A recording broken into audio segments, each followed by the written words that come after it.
Yeah, I think so. Okay, well, thank you very much, Andy, for those words.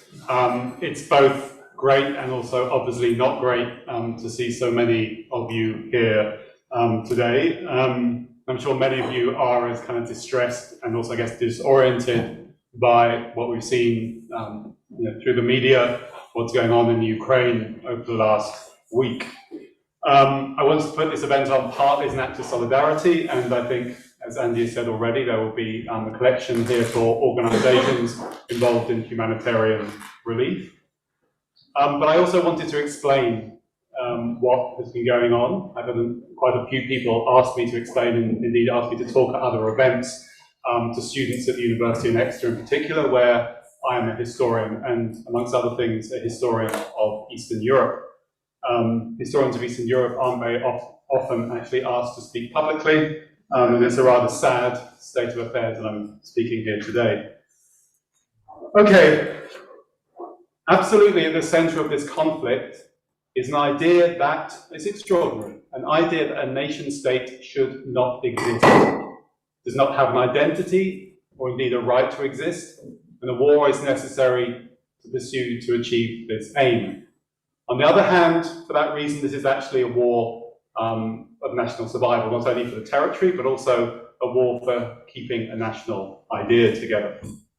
It is also, as you've probably seen, an incredibly brutal war already after only 1 week. We don't really know what's going on. I mean, it's the fog of war. We simply don't know. But Ukrainian authorities are saying already over 10,000 Russian soldiers, that's Russian soldiers, are dead. That may well be an exaggeration, but judging by some of the discussions held in the Russian Senate last night, it's certainly in the thousands already. And to give you some idea of the brutality and also perhaps the effect it will have on Russia in the longer term, the Soviet war in Afghanistan, the last real major catastrophe for the Soviet Union, it lasted 10 years and something like 12,000 soldiers were killed. That's 12 years. We're already only just over a week into this war. We also know much less about suffering. Well, we've seen the pictures of suffering, but in terms of the number of dead and wounded, we actually know rather less about the Ukrainian side. I think partly because it's in the interests of both sides actually to keep a lid on that. But it is certainly deeply, deeply brutal, violent conflict. It's also a tragedy in many other ways. According to estimates, between 4 and 7 million Ukrainians are likely to leave the country, many of them coming into the European Union. And indeed, one discussion we might have today is how we might think about our solidarity for refugees. And there's also another mass exodus starting, which some of you may have spotted. Large numbers of people are leaving Russia. Have come to the conclusion there is, in the medium term, there is no future in Russia. Large numbers are leaving not only towards Europe, but also large numbers to Central Asia as well. An astounding phenomenon. At the same time, the world is actually pretty divided about this war and what it means. You may have seen in the UN last week, there was a very, very large majority in terms of nation states to condemn this war. But actually, if you take the number of the size of population these states represented, then almost a majority actually voted to abstain or against. And obviously, China plays a large role in that. Indeed, actually, in large parts of the world, there's ambivalence. So, I mean, actually across Africa, where there is still actually a great deal of sympathy for Russia derived from the Cold War relationships when obviously the Soviet Union supported African states as a counterbalance to the West, there is still a reluctance to condemn. Even actually here in the UK, if you were to read the weekend papers, you'll see many actually both on the right and the left, and maybe we can talk about that, who I would still call Putin apologists. To a greater or lesser degree.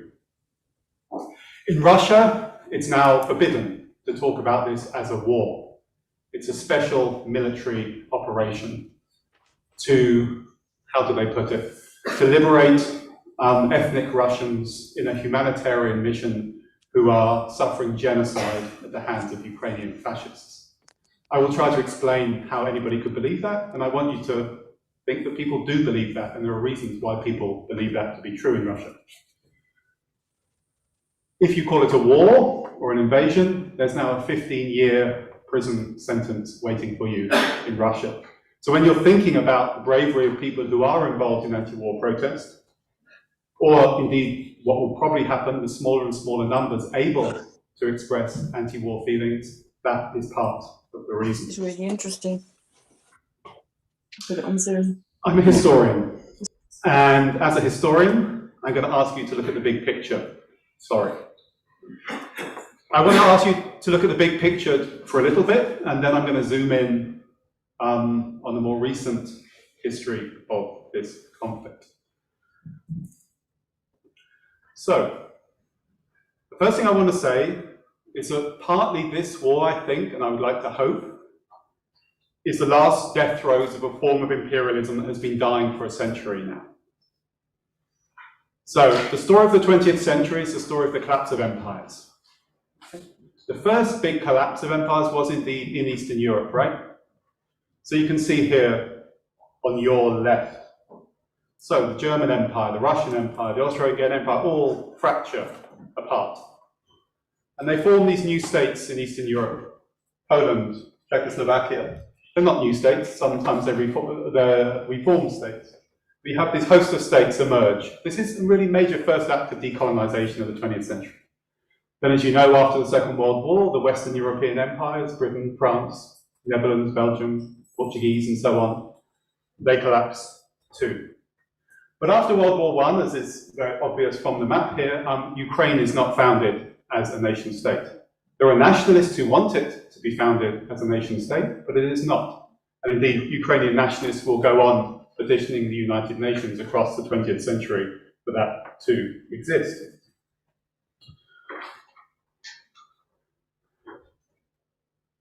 There's also a connection between the end of empires that maybe we're more familiar with, the British, French, and so on, and the story we have today. Because that's the point at which Western European countries lose access to resources, or indeed become much more anxious that they cannot control resources in the way that they could in a world under empire. And that's the point at which they start to look east. They start to look to the Soviet Union. Huge oil fields, gas fields are discovered in Siberia and elsewhere, and start over the course of the 1970s and 1980s flowing to the rest of Europe. Forget the Cold War, forget a divided Europe, forget the Berlin Wall. These energy transfers begin way, way earlier, and they're connected with the end of Western European empires. I would also observe, I think, that the European Union emerges out of this post-imperial moment, right? It's a space where Western European countries, formerly empires, start to collaborate to preserve their power in a world in which they don't hold empires anymore. It's a landing pad for them. But it also becomes later, in the last 20, 30 years, a landing pad for another type of post-imperial state. Those states such as Poland, the Baltics, Romania, that are leaving Soviet dominance, or some would have it, Soviet empire. So the EU is a kind of post-imperial formation that brings together both those states that lost empires and those states that have escaped them in the East. But of course, some got to join the EU and some didn't. This is Europe as we know it much more now, after the collapse of communism, collapse of the Soviet Union. And some states manage. Have I got another? So you can see here, actually, in terms of European Union and NATO, who gets to join. So the only really former Soviet states are actually part of the Soviet Union that find their way both into NATO and to the European Union are the Baltic states, Estonia, Latvia, and Lithuania. Of course, those other states that were very heavily controlled through the Eastern Bloc too, like Poland, like Hungary and so on, they obviously joined too.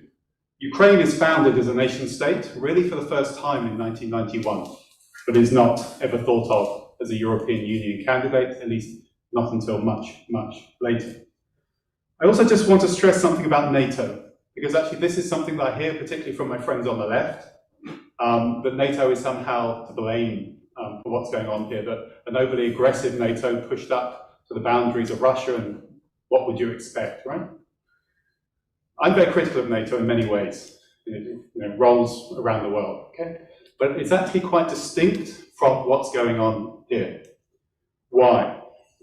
Firstly, because most of these states in Eastern Europe pushed to join NATO, and actually many Western leaders in NATO really didn't want them to join, because they actually saw the danger of pushing up. So in many ways, it was a push from the periphery. These states knew what it was like to live under Russian dominance. They didn't want it anymore. And NATO was a route out for them. Indeed, many actually wanted to be in NATO much more than they wanted to be in the European Union, at least at first. That was the security guarantee. The other thing perhaps to say to this argument, and they often refer back to this moment in 1990 when James Baker, the American Secretary of State, said NATO wouldn't move 1 inch to the east. Okay, this is the kind of rhetoric you get from Putin circles.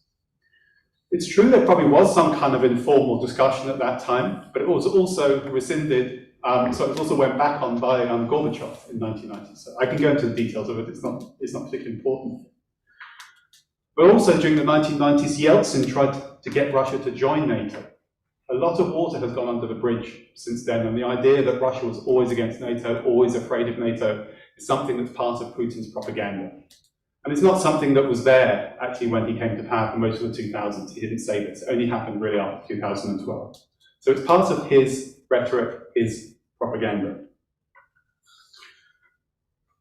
My next point, I think, is that, as we know, the end of empires are often very violent affairs. In the British and French case, we know of Algeria, Vietnam, Malaya, Kenya, and so on. And we thought for a time that the collapse of the Soviet Union or Soviet Empire was something different. And it was for a time, in fact. It was ideologically exhausted. Communism had collapsed. It was also an interesting moment when Russian elites in Moscow didn't want an empire. They actively rejected it. They thought all the republics surrounding them, maybe less so Ukraine, but certainly in the Caucasus and certainly in Central Asia, were drains on Moscow's budget, and that Mother Russia would be better off by herself. There was also the idea that Russia could move westwards. And for much of the 1990s, the idea that Russia could become a normal Western country, whatever that might be, was something that was really mainstream in Russian politics. So there was a time in which it appeared like there would be some sort of rapprochement, and certainly not this revival of imperialism that we see today. But already by the mid-1990s, I would say there were signs that this was changing, and particularly with the Chechen War. So this was a rebel republic in the south of Russia. It was part of Russia that wanted to break away. There were two very, very brutal wars in the mid and then late 1990s, where, for the purposes of today, some of the techniques that we see being meted out upon Nikolaev, Kherson, Kharkiv, Kiev, and so on, were first tried. And I include this photo, a terrible, terrible photo, just to make this point. This is Grozny, the capital of Chechnya, in 2000. The techniques of using cluster munitions, other forms of weapons to go in to destroy neighborhoods before going in to occupy cities was already being developed there. And what this, of course, is further developed in Russian bombing in Syria since 2016, particularly in places like Aleppo and Idlib. And Chechnya, I think to a lesser extent Syria, was invisible, actually, to a lot of the international community. And indeed, Chechnya itself was invisible pretty much to a lot of the Russian population, too. And we might ask actually quite difficult questions, why those were invisible and why Ukraine is just so visible to us now. But for a time, there was, if you want, a kind of neo-colonial agreement between Kiev and Moscow of how things would work out after Ukraine got independence in 1991. Okay? The idea that Ukraine was still very heavily tied economically through energy supply, and indeed through its emerging corrupt oligarchs to Moscow.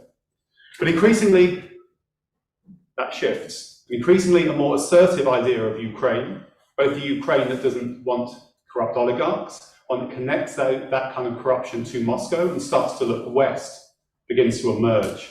And you see these revolutions starting off across the southern periphery of the former Soviet Union. So these are called colored revolutions, right? These are sort of 2003, 4, 5, 6. The most prominent ones take place, if I go back to a map, if I've got it. The most prominent ones take place in Ukraine. It's called the Orange Revolution. And down here, where am I? in Georgia down here, called the Rose Revolution. But although they were superficially about corruption, they were also about a new type of geopolitical orientation westwards. So this is the colored revolution. I just want to notice one thing in the map up here of Ukraine. This is area levels of support for the Orange Revolution, and I'll come back to this point later on. Ukraine is divided historically. I can talk more about that later if you wish. But it means that really the epicenter of Ukrainian nationalism, the Ukrainian national idea, is in the west, particularly around Lviv, which is where the most orange part is here up on the map. Okay? And it's a much weaker Ukrainian national movement to the east. And these divides have shaped Ukrainians' independence enormously and actually supported different politicians, some of whom are pro-Western, some of whom are pro-Russian, and it's often mapped against which part of Ukraine has become dominant at any particular time. One thing I would say is that Zelensky has been particularly dangerous for Putin because he's partially overcome this divide. He is a Russian, basically, he speaks both Russian and Ukrainian. One thing you should know is that in Ukraine, many people speak both languages. Right? Putin talks about creating a Ruski Mir, a Russian world in which he reunites Russian speakers. But it doesn't really map onto Ukraine, where people can speak both Russian and Ukrainian and be comfortable in that identity. But certainly there were more Russian speakers with more attachments to Russia in the east, around the Donbass that you surely have seen in the war that's now been going on for 8 years in the east of Ukraine. But Zelensky is somebody, he's Russian speaking, he's Jewish, and he's from the east of Ukraine. Okay? And he was somebody who mainly spoke Russian. Did a whole set of kind of Russian comedy and romance films. He was kind of known for that. He inhabited his Ukrainian identity comfortably as somebody from the East. Okay, right? So he was really dangerous because he was bringing in large numbers of predominantly Russian-speaking Eastern Ukrainians into the Ukrainian national idea and getting them to feel comfortable with themselves as Ukrainians and starting to, let's say, starting to erase this kind of divide between the West and the East in the country. One thing I'm sure actually this war will do will be to actually finally erase this divide. I mean, and you've seen the brutality with which Russian troops have gone into those eastern regions that had the strongest connections to Russia. You know, these are going to produce profoundly anti-Russian cultures amongst Russian speakers who are going to be more and more wedded to the idea of Ukraine, regardless of the military outcome of this conflict. Okay. So you have the colored revolutions. In Ukraine, it's 2003. And then this very important event in 2014 called the Euromaidan. Okay. This came about after a Moscow-facing Prime Minister, Yanukovych, decided to tear up or reject an agreement with the EU to start an accession process. It started off with huge numbers of students and the younger generation rising up. They wanted a Western orientation, but it soon spread across the country as, again, a protest against corruption, but also against, we want to be Western. It was absolutely clear that the geopolitical balance in Ukraine was changing, and it was an increasing threat to Putin dominance.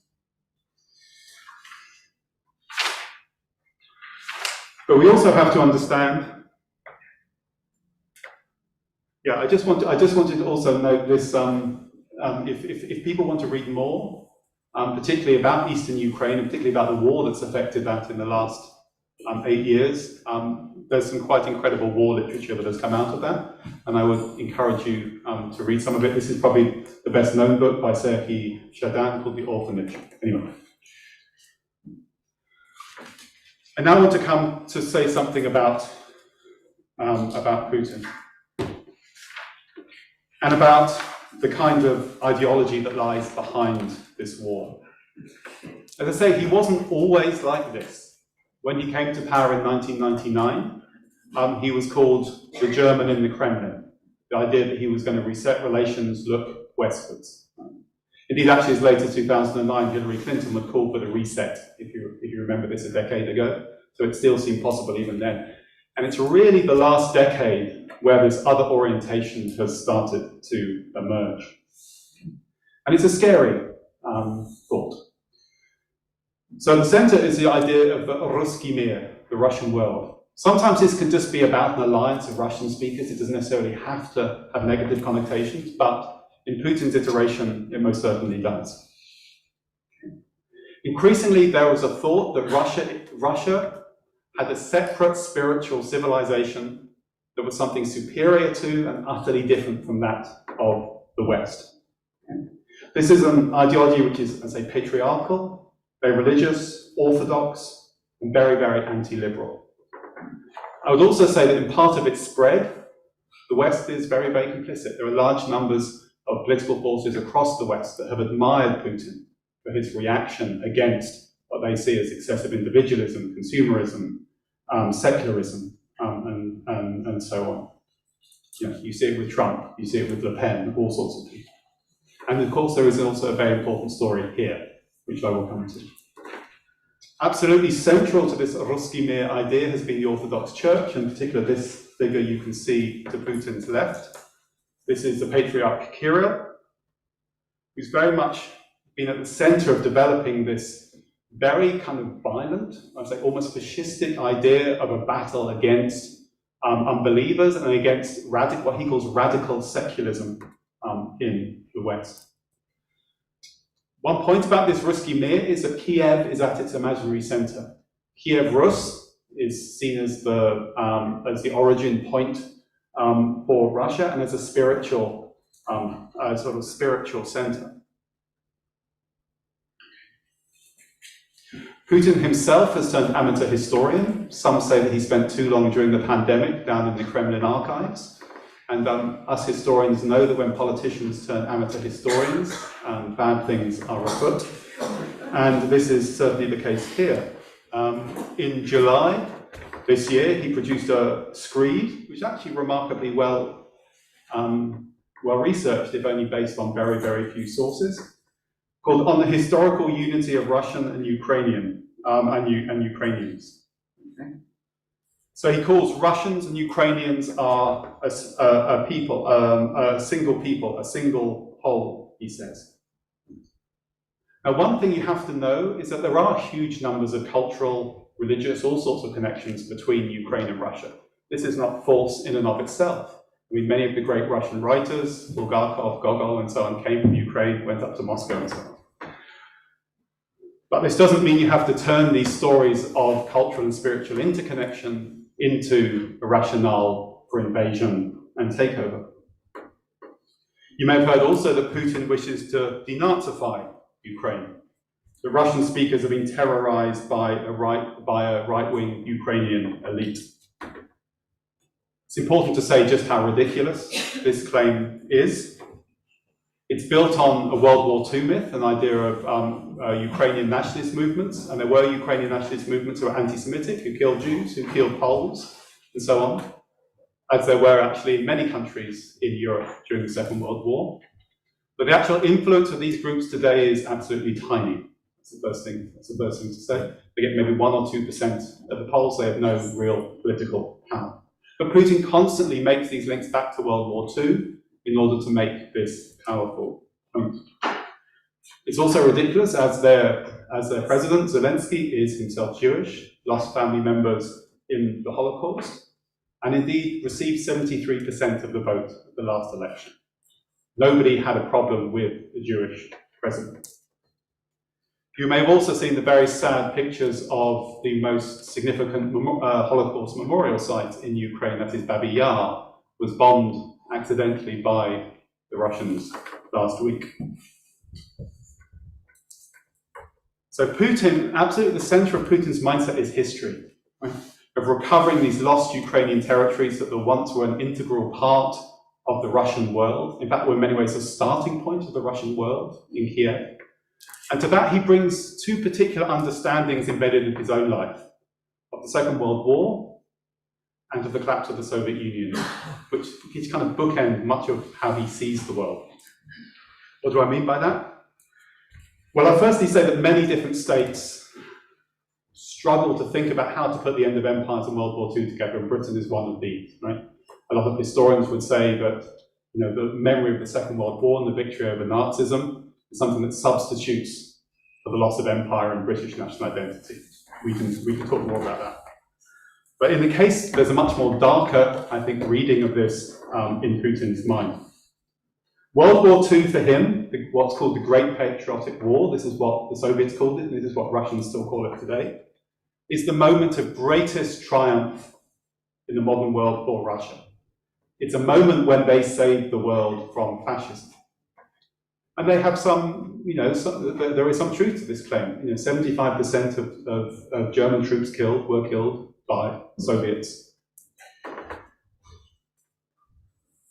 And he grew up, he was born in 1952, and his biography is probably important here, because by the 1970s in the Soviet Union, the dream of communism being built was falling away. In its place came the myth of the Great Patriotic War. Even if communism can't be built, we defeated fascism. That's the most incredible achievement of the 20th century. We don't need to pretend we're building communism anymore. I just put this up here because it connects our two stories. This is Kiev, a very, very beautiful city in parts. And you can see this monument right in the middle. This is the Motherland Monument. This was built in the late 1970s. And across the Western Soviet Union, these memorials get put up and they're all facing Germany, right? This is what he grew up with, this myth of the motherland in the Great Patriotic War, the great triumph of the Soviet Union, and it affected him deeply. The other thing that affected him deeply was the collapse of the Soviet Union. He was a KGB agent at this point in Berlin, and he saw the collapse of communism there. And he's talked since then of this as the greatest geopolitical catastrophe of the 20th century. So these two ideas come centrally together in his recovery of Ukraine, because on one hand, this is a humanitarian mission. Russians are liberators. The history of Russia and the Soviet Union shows this to be true. They liberate the world from fascists, just like the fascists we find in the Ukraine.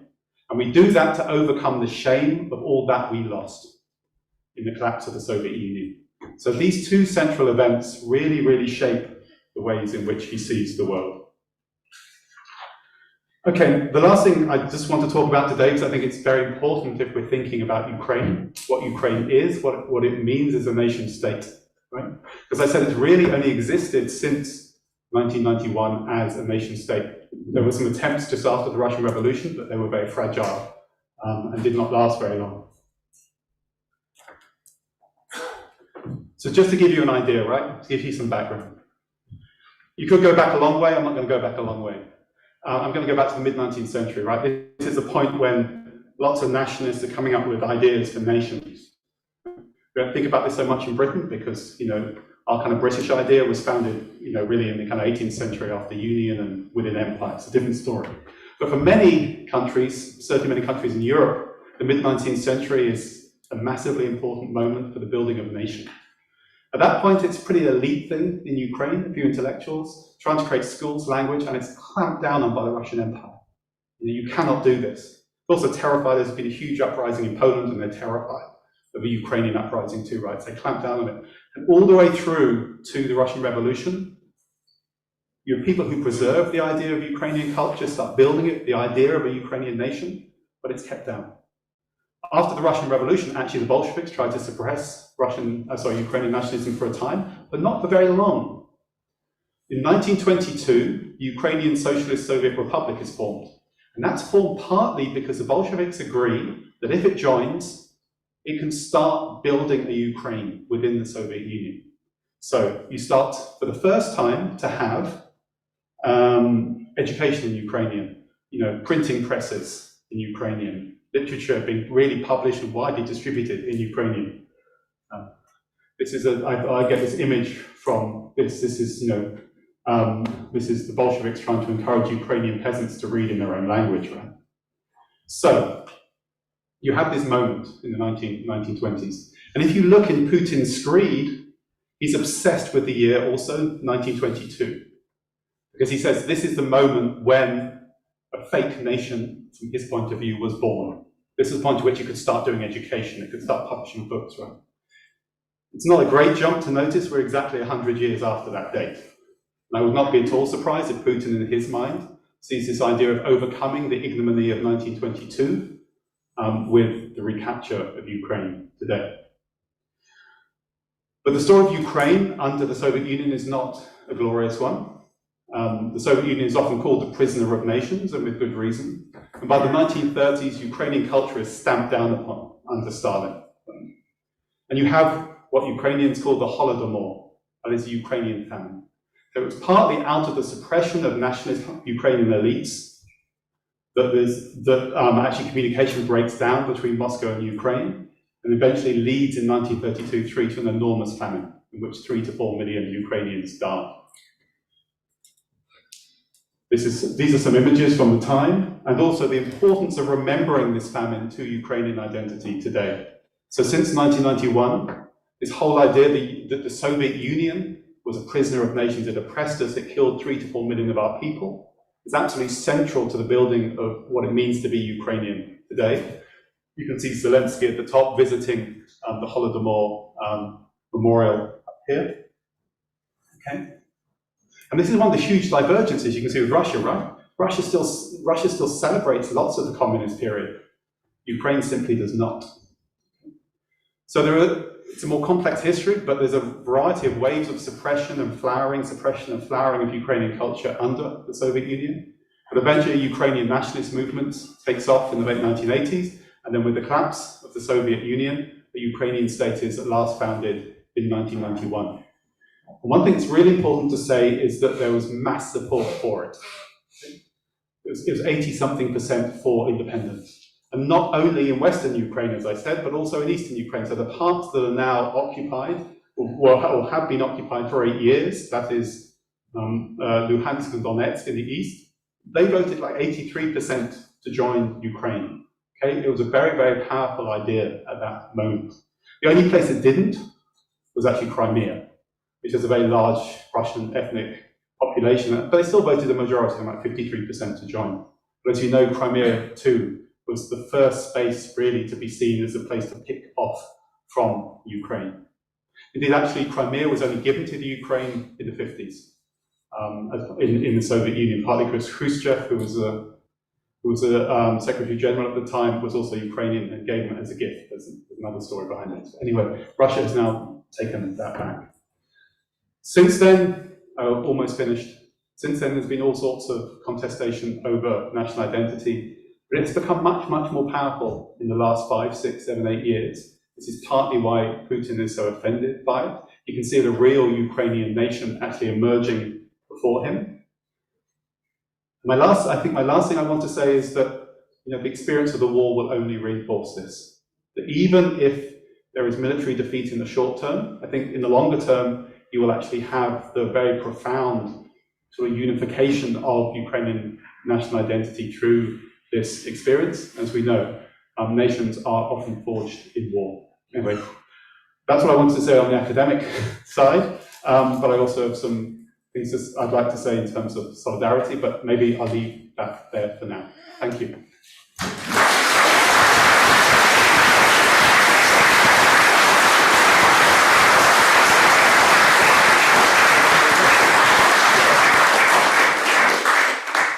I'm very happy to take questions, but I'm also